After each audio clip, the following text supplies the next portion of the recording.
안녕하세요. 오늘도 사연 살롱을 찾아주셔서 감사합니다. 저는 40대 가정주부예요. 젊은 시절부터 10년도 넘게 이어온 직업은 공인중개사고요. 공인중개사로서 용하다는 소리도 종종 들어왔어요.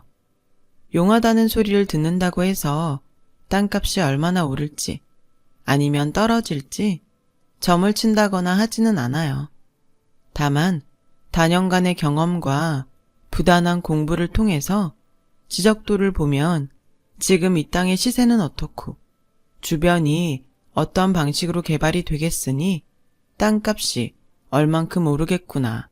혹은 이러한 이유로 인해 개발이 어렵겠으니 땅값은 얼마나 떨어지겠구나.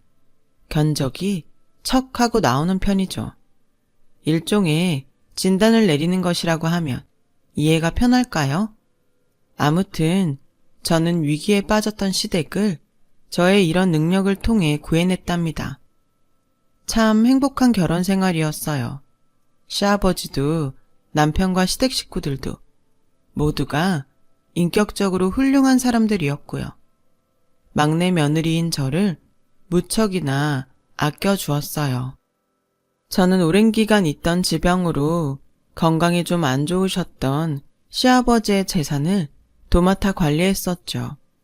시아버지는 전문가의 손길이 꼭 필요할 만큼 대단한 규모의 땅 부자였거든요.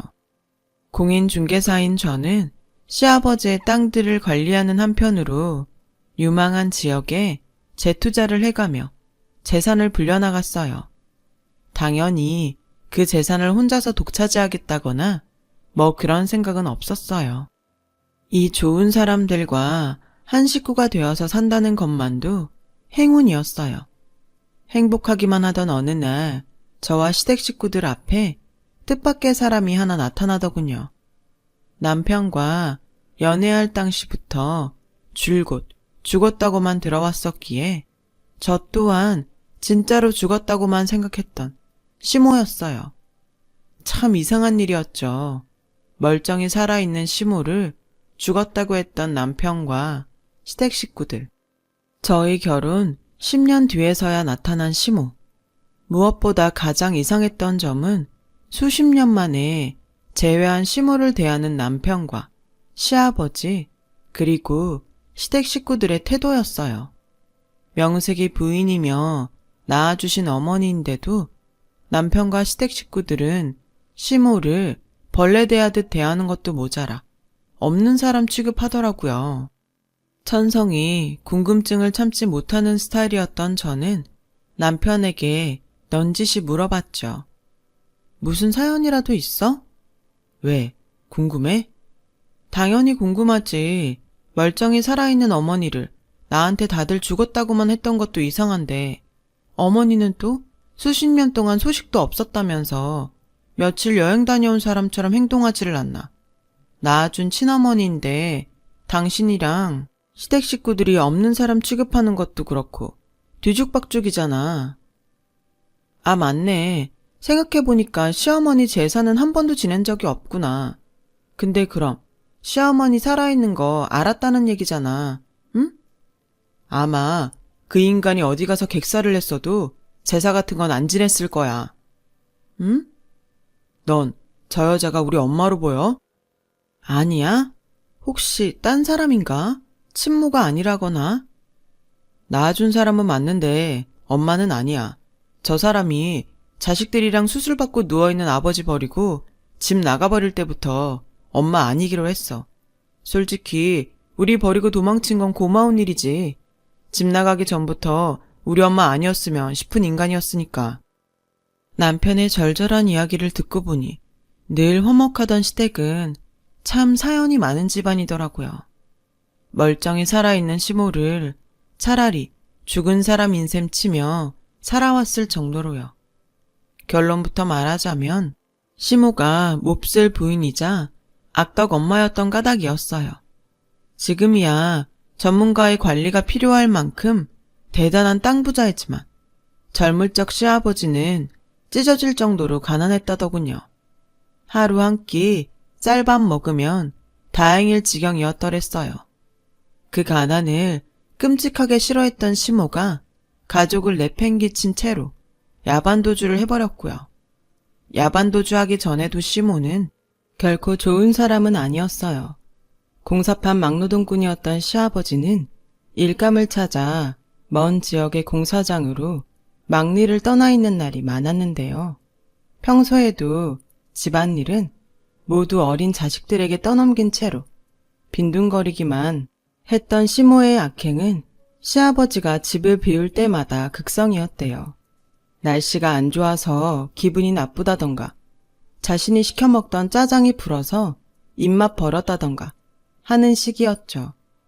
그러던 어느 날 그나마 생계를 이어오던 시아버지가 크게 다쳐 공사장 일을 한동안 못하게 되자 시모는 수술을 받고 몸져 누운 시아버지와 아직은 보살핌이 필요한 어린 자식들을 내버려 두고 야반 도주를 해버린 거죠. 말이 좋아 야반 도주지 집안에 돈 될 만한 것들은 싸그리 싹싹 챙겨든 채로요. 그거 없으면 우리는 뭐 먹고 사냐고 울부짖는 남편과 어린 자식들을 뿌리치고 말이죠. 참, 쉽지 않은 일 아닌가요? 그래서 시아버지와 시댁 식구 모두는 시모를 차라리 죽은 사람인 셈 치며 살아왔던 거였죠. 상황이 이러니 수십 년 만에 돌아온 시모를 누구 하나 좋게 볼 턱이 있겠냐고요. 저 또한 그 심정을 충분히 이해할 수 있었고요. 다만 갑자기 나타난 시모를 향한 저의 시선에는 가족을 내다버렸던 과거에 대한 경멸과 더불어 의심도 함께 담겨 있었어요. 시모가 수십 년 만에 돌아오던 때는 오랜 지병을 앓던 시아버지의 임종이 얼마 남지 않았던 날, 시모가 남편과 자식의 안부보다 먼저 저에게 물었던 한마디가 의심을 불러왔어요. 네가 막내 며느리 되는구나? 그런데요. 직업이 공인중개사라지? 집안 재산 관리를 도맡아 왔고. 어떻게 하셨어요? 어떻게 알았는지는 물을 것 없고 우리 남편 재산이 얼마나 된다든? 유감이지만 대답 못하겠는데요. 시아버님 재산은 모두 시아버님 개인 명의로 되어 있죠. 정 궁금하다 싶으면 시아버님 동의 받아오던가요. 남편한테 못 들었니? 내가 그 시아버님 아내 되는 사람이야. 당신이 왜 시모가 아니고 시댁 식구들의 어머니도 아닌지 정도는 들었죠. 하, 막내는 어릴 적부터 멍청하더니 어디서 이딴 년을 며느리랍시고 얻어가지고선 야, 내가 네 시어머니야. 어디서 당신 같은 사람이 시어머니랍시고 들어앉았는지는 모르겠지만 조심하는 게 좋을걸요? 나 뭐 그렇게 만만한 사람 아니거든요. 너 지금 텃세 부리니? 곧 알게 되겠죠. 괜한 텃세인지 아닌지는. 그날로 저는 시모의 과거 행적을 수소문하기 시작했어요. 눈치야 누가 봐도 이건 유산 노리고 계획적으로 접근한 거다 싶었지만 그래도 확신이 필요했거든요. 왜 가끔 있잖아요. 평생 몹쓸 짓은 다 처하고 돌아다니다가 인생 말년에 폭풍 같은 사건을 겪으면서 개가천선하는 특이 케이스. 저는 수십 년 만에 돌아온 시모가 혹시나 그 특이 케이스는 아닌지 확인해야만 했고 만약 제가 넘겨짚은 그대로 유산을 노린 접근이라면 그 흑심으로부터 시댁을 지켜낼 방법을 찾아야만 했어요. 그런데 혹시나 하면 역시나 라고 하던가요? 시모가 딱 그 꼴이더군요. 가족을 버리고 야반 도주했던 시모의 과거 수십 년간의 행적을 마주한 저의 심정은 아니나 다를까 였어요. 시모는 가족을 버린 이후의 평생을 남의 등이나 처먹고 다니는 사기꾼으로 살았더군요. 무전 취식과 외상값 떼먹기는 아주 귀여울 지경이었고 어디서 무슨 사기를 얼마나 치고 다녔던지 사기 전과가 몇 범씩이나 되는 악질 중의 악질이었어요. 시모의 실체를 파악한 저는 혹시나 싶은 마음에 시모가 지명수배 중은 아닌가 알아보았지만 교도소에서 출소한 지 얼마 되지 않았을 뿐 지명수배자까지는 아니더라고요. 저는 시모가 지명수배자가 아니라는 사실이 못내 아쉬웠어요. 너무 잔인한 생각 아니냐고요? 제 얘기를 들으시면 아무리 선한 분이라도 잔인하다고는 못할걸요 아마. 시모가 지명수배자가 아니라는 사실이 아쉬웠던 이유는 저와 시댁 식구들에게는 유산을 노리는 시모의 흑심으로부터 시댁을 지켜낼 대비책을 마련할 시간조차 주어지지 않았기 때문이었어요. 시모의 실체를 모두 파악해낸 제가 시댁 식구들에게 조심스레 사실을 털어놓던 바로 그날, 시아버지가 임종을 맞이했거든요. 저와 시댁 식구들은 시모의 흑심에 대한 대비책보다 제대로 된 자식 노릇, 시아버지의 장례를 순조롭게 치르는 것이 먼저였어요. 하지만 시아버지의 장례를 치르는 내내 저는 코빼기도 비추지 않는 시모가 무척이나 불안했고, 발인을 앞둔 시간에서야 모습을 드러낸 시모를 보며 차라리 지명수배자라면 신고 한 번에 아주 쉽게 끝낼 텐데 싶었죠. 몰래 나타난 시모가 사방을 두리번거리며 부조금 통을 찾고 있었거든요. 부조금 통이 안 보인다 그쵸? 현찰부터 챙겨놓은 다음에 유산 얘기를 꺼내려고 했는데 그게 사라져버렸다. 그쵸? 아유, 이걸 어째? 너지? 네가 숨긴 거지? 그럼 그걸 가만히 냅뒀겠어요? 당신이 어떤 사람인지 벌써 뻔히 다 알아버렸는데? 하여간에 눈치는 아주. 됐다 그럼. 꼴랑 부조금이 몇 푼 되니? 죽은 남편이 남겨놓은 재산이 얼마나 많은지 다 알아보고 오는 길인데? 아, 그거 알아보고 다니느라 장례식에는 코빼기도 안 비쳤구나. 이래서 내가 당신만 보면 역시나 혹시나 했는데 또 역시나 맨날 이러는 거지. 시끄럽게 떠들 것 없고 나 이혼녀 아니다. 법적으로 내가 1순위 상속자야. 자식 새끼들이랑 내 인연이 무슨 발버둥을 어떻게 치든 재산 전부 나한테 넘어오게 되어 있으니 그리 알렴. 그렇게 되지는 않을 겁니다 아마. 약속하죠. 그쪽이 시아버님 부인이랍시고 챙겨갈 유산은 한 푼도 없을 거라고. 솔직히 털어놓자면 그때 제가 시모에게 던졌던 경고는 일종의 허풍이었어요. 시아버지가 몸이 안 좋으시긴 했지만 정말 갑작스레 임종을 맞이했기에 저와 시댁 식구들 모두는 시모의 흑심에 맞설 대비책을 마련해두지 못한 상황이었거든요. 그리고 이번에도 역시나 시모가 유산을 노리는 흑심을 본격적으로 드러내기 시작했어요. 시아버지의 대단한 유산을 독차지하기 위해 제일 먼저 한 일은 시댁으로 내용 증명을 보내는 것이었어요.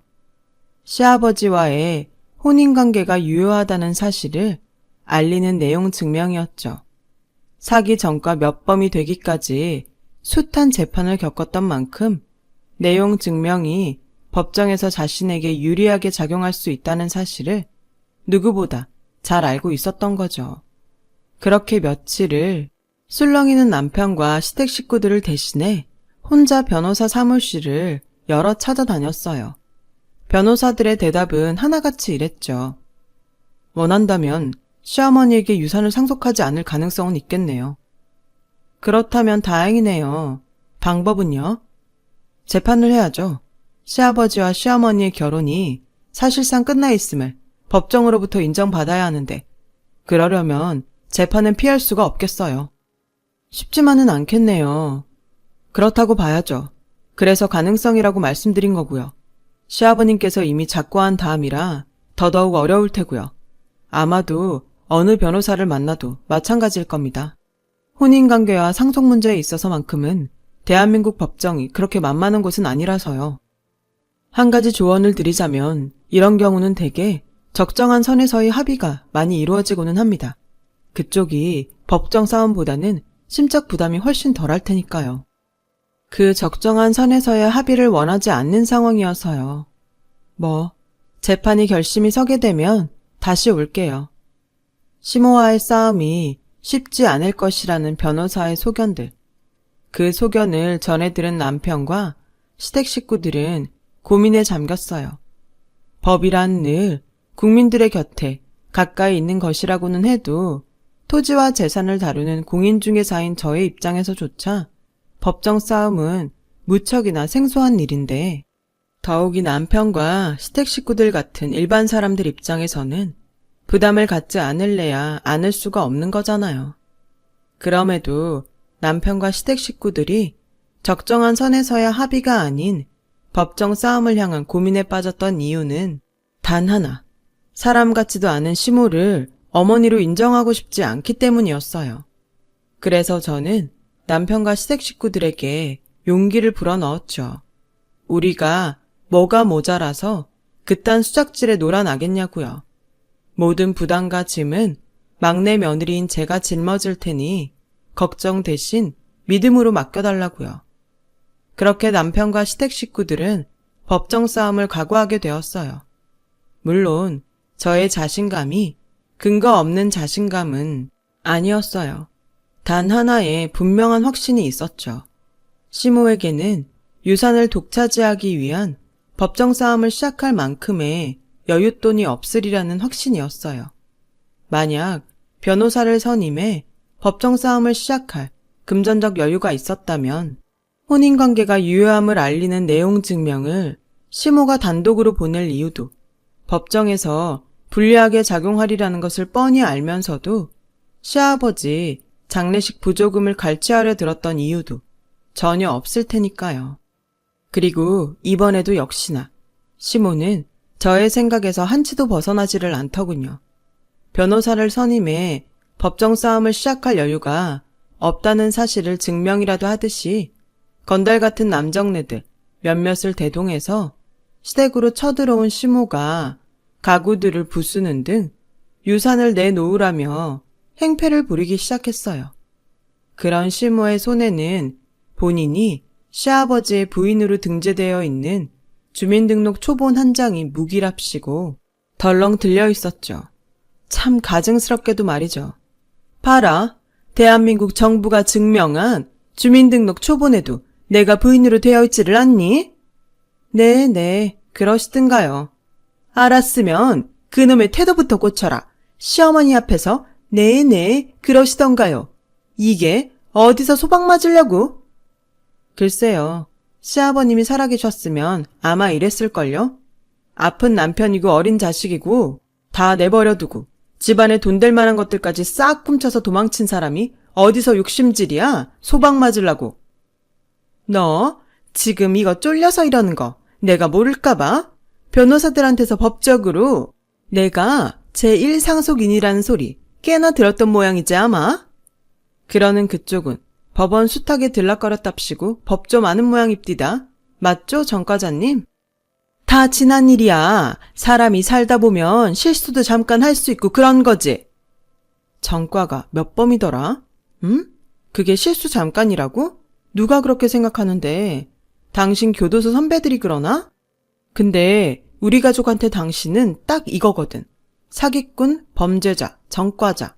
그리고 수십 년 만에 나타난 몹쓸 도둑. 야! 변호사들이 그럽디다. 법정 싸움을 거치면 당신과 시아버지의 혼인관계가 사실상 예전역에 끝나 있었음을 증명한다면 유산 한 푼 주지 않을 수도 있겠다고. 법정 싸움이 얼마나 힘든 건지도 모르는 것이 말은 아주. 이건 확실하네요. 법정 싸움이 얼마나 힘든지 그쪽은 잘 알고 있다. 그리고 변호사를 선임해서 법정 싸움을 시작할 만한 돈이 당신에게는 없다. 그래서 지금 행패를 부리는 중이다. 재판은 어떻게든 피하면서도 유산은 받아가려고. 이게? 근데 우린 아니거든. 나 혼자만으로도 그깟짐 하나 짊어지기에는 충분하거든. 그러니까 명심해요. 더 험한 꼴 보기 싫으면 우리 가족들 앞에 다시는 나타나지 마. 그렇게 약속해준다면야 인심 써서 짜장면 한 그릇은 사드릴게. 삼선짜장 곱빼기로. 쟁반짜장도 괜찮고. 그래, 어디 너 죽고 나 죽어보자. 시모를 향해 던진 자극의 말들은 저와 시댁 식구들이 함께 준비한 작전이었어요. 시모를 자극해 시모와 건달 같은 장정들이 더 심한 협박을 가해오기를 유도했죠. 아니나 다를까 시모와 그 사람들은 저희가 의도했던 대로 행동하더군요. 시댁 식구들을 때릴 듯 협박했고 집안을 아주 쑥대밭으로 만들었어요. 그러는 모든 순간을 시댁 식구들이 몰래 숨겨놓은 휴대폰 카메라들이 촬영하고 있었고요. 다 지난 일이니만큼 솔직하게 고백하자면 제가 이렇게까지 했던 이유는 유산의 거취를 두고 진행될 시모와의 재판이 그만큼 쉽지 않을 것이기 때문이었어요. 시모의 행패와 협박 같은 증거들까지 어떻게든 싸그리 싹싹 긁어모아 저희에게 유리한 증거로 사용하기 위해서였죠. 그런데 시모와 그 사람들이 행패를 부리기 몇 시간 전 시모를 향한 고소장을 작성하기 위해 변호사 사무실로 떠났던 남편이 시모와 건달들의 행패가 한창인 현장으로 도착했어요. 넋이 나가버린 얼굴로 어떤 종이 한 장을 손에 쥔 채로요. 남편으로부터 그 종이를 넘겨받은 시댁 식구들 또한 멍하니 넋이 나가버리더군요. 좌절을 절감한 표정이 역력했어요. 또 그 종이를 빼앗듯이 받아 읽어본 시모는 환하게 웃었고요. 남편이 뒤늦게 발견되었다며 들고 나타난 종이는 시아버지의 유언장이었어요. 유언장에 담겨있는 내용은 놀라웠죠. 대규모의 토지를 시모에게 상속하겠다는 내용이었거든요. 이대로라면 시모를 시댁 식구들의 어머니로 인정하게 되는 꼴도 모자라서 유언장에 담겨있는 토지 더하기 유산 전부를 시모에게 빼앗기게 될지도 모르는 상황이었어요. 심지어 유언장에 담겨있는 토지의 규모는 축구장과 야구장, 여러 개가 들어가고도 남을 만큼 엄청난 규모였어요. 그 유언장에 적혀있는 토지 등기 주소를 유심히 살펴보던 저는 태사를 바꾸어 시모를 설득하기 시작했어요. 그냥 있는 그대로 다 털어놓을게요. 법정 싸움 운운했던 말은 전부 허세였어요. 어머니가 아버님의 법적 배우자가 확실한 만큼 재판을 걸어봤자 이길 자신이 솔직히 전혀 없었거든요. 당연한 얘기를 참 길게 하는 재주가 있다 너는? 그래도 유언장에 담긴 땅 정도면 어머니가 원하는 만큼 다 이루고도 남지 않을까요? 그걸 어떻게 알아? 제가 공인중개사잖아요. 축구장, 야구장 여러 개가 들어가고도 남을 만큼 어마어마한 규모예요. 그러자 시어머니의 얼굴에 슬쩍 화색이 돌더군요. 모종의 기세를 탄 저는 설득을 이어갔죠. 솔직히 법정 싸움을 이길 자신은 없지만서도 이대로 재판 들어가면 어머님도 이래저래 마음고생 많을 거잖아요. 걱정 말거라. 돈 있는 사람이 재판에 지는 꼴? 난 그런 거 본 적 없다. 아닐걸요? 재판 시작하면 저희는 무조건 대법원까지 끌고 갈 생각인데 그럼 그동안 어머님도 상속 못 받아요. 재판 끝나기 전까지 상속 못 받도록 가처분 신청부터 넣을 테니까요. 3심까지 끝내고 상속받으려면 못해도 최소한 몇 년인데 그때까지 애만 태우면서 기다릴 수 있겠어요? 그 대단한 토지를 눈앞에 두고? 그래서 하고 싶은 말이 뭐니 대체? 합의하죠. 피차 법정 싸움으로 고생하느니 그 땅만 받고 끝내기로. 대신 각서 한 장만 부탁해요. 유서에 적힌 땅을 받는 대신 나머지 유산의 상속은 포기하겠다고요. 나머지는 포기? 선택하세요. 그 어마어마한 땅을 이 자리에서 아주 손쉽게 가져가시던가 아니면 몇 년 동안 죽어라 재판 치러 가면서 고생이란 고생은 다 한 다음에 나머지 유산들 좀 욕심내 보던가. 다시 강조하지만 유서에 적힌 토지는 축구장, 야구장 여러 개가 들어가고도 남을 만큼 어마어마한 규모예요. 하기사, 그 정도 크기의 땅을 팔아치우면 평생을 놀고 먹어도 부족하지는 않겠지. 그거 참 좋은 조건이다 얘. 어떻게, 각서에는 지장이 확실하겠지? 인주랑 바로 준비할까요? 이제야 얘기가 좀 되네. 진작에 그래 써야지. 시모는 신이 나서 유서에 적혀있는 토지만 상속받고 나머지 유산에 대한 상속권을 포기한다는 각서에 도장을 찍었어요. 그 뒤에 벌어질 대참사는 꿈에도 모르는 채로요. 시모로부터 전화가 걸려온 건 각서에 도장을 찍으며 유산에 적힌 토지만을 챙겨갔던 날로부터 채 며칠이 지나지 않은 어느 날이었어요. 휴대폰 너머로 들려온 시모의 목소리는 역시나 울먹이는 목소리였죠. 예, 며느라, 나 지금 상속받은 땅 확인하러 왔는데 뭐가 잘못된 모양이다. 땅이 뭐가 어떤데요? 어떻기는 사방이 온통 산이야. 주변에 도로도 없고 인가도 하나 없고. 뭐 별 다른 건 없고요? 신만이가 그러는데 여기가 무슨 어떤 그린벨트란다? 그래서 지금 산속이라고요? 그치. 아무래도 내가 잘못 찾아왔구나 싶은. 제대로 찾아갔구만 뭐. 응?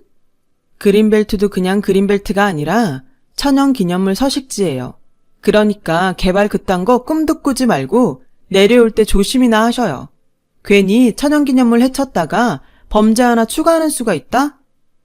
그 말을 끝으로 냅다 전화를 끊어버린 저는 남편 그리고 시댁 식구들과 함께 마침내 환호했어요. 이게 어떻게 된 일이냐고요? 저와 시댁 식구들이 시모에게 패배한 거 아니었냐고요? 시모가 건달 같은 그 사람들과 시댁에 쳐들어와 행패를 부리던 날 시모에게 어마어마한 규모의 토지를 상속한다는 시아버지의 유언장을 마주하며 저는 확신했어요. 그 땅이야말로 시아버지가 남긴 저주와 복수의 유산인걸요. 그 땅이 축구장, 야구장 여러 개가 들어가고도 남을 만큼 엄청난 규모의 토지였던 건 맞아요. 중요한 건 거기가 어떤 땅이냐 하는 거죠. 시아버지가 시모에게 남긴 저주와 복수의 유산은 강원도 어느 산골에 자리한 이어지는 도로 하나, 주변에 작은 마을 하나 없는 오지. 개발 계획은 지금껏 전혀 없었으며 앞으로도 결코 없을 그린벨트이자 천연기념물 서식지. 당연히 현재 시세는 똥값 그 자체인데다가 시세가 오를 가망 따위 또한 절대 존재하지 않는 똥땅 중에서도 최고급 똥땅. 시아버지의 재산을 다년간 도맡아 관리했던 저는 그 사실을 모두 알고 있으면서도 모르는 척 가짜로 애원까지 해낸 끝에 시모에게 다른 유산을 포기한다는 각서까지 받아내었던 것이었죠. 팔아서 돈으로 만들 수도 없는 똥땅만을 상속받은 시모는 결국 상속세조차 낼 수 없는 알거지 신세가 되어버렸고 그 신세가 얼마나 절박했던지 저에게 전화 한 통이 더 걸려왔어요. 아니나 다를까 돈 내놓으라는 협박 전화였죠. 이제 와서 그러면 뭐하나. 가소로울 뿐이었죠. 다른 유산의 상속권을 포기하겠다며 지장까지 찍은 각서가 버젓이 있는 데다가 시댁까지 쳐들어와 행패와 협박을 일삼았던 동영상 증거까지 다 가지고 있는데 말이에요. 저는 또 교도소가 가고 싶으면 어디 마음대로 해보라는 비아냥으로 맞섰고 한숨과 함께 전화를 끊어버린 시모가 그날로 종적을 감추었어요. 비로소 저와 시댁은 완전한 평화를 되찾았죠. 요즘 말로 치자면 시아버지의 성견지명과 공인중개사 며느리가 콜라보레이션으로 완성시킨 복수인 셈이죠. 그렇게 지금 저는 시댁 식구들에게 골고루 분배한 시아버지의 유산을 도맡아 관리하며 하루하루 불려나가고 있어요. 남편과 시댁 식구들은 누구 하나 몹쓸 시모를 닮지 않은 덕분에 아주 훌륭한 부모가 되었고요. 시모는 어떻게 되었냐고요? 똥땅 앞으로 나오는 토지세만 철마다 퍽퍽 쌓여가는 꼬라지가 되고 말았죠 뭐. 그 토지세와 여태껏 내지 못한 상속세까지 체납되어버린 채로 살아가고 있는 거죠. 어제는 시댁 식구와 다 같이 모여서 저녁 식사를 했어요. 참 하나같이 좋고 밝은 사람들이라는 걸 새삼스레 느꼈네요. 그래서 더더욱 시아버님이 보고 싶어졌어요. 서로 보다듬고 잘 지켜나가며 행복하게 잘 살고 싶습니다. 아버님, 지켜봐 주세요. 여러분, 사연 댓글에 응원과 현명한 조언 부탁드려요. 좋아요와 구독은 저에게 큰 힘이 됩니다. 오늘도 좋은 일 가득하세요.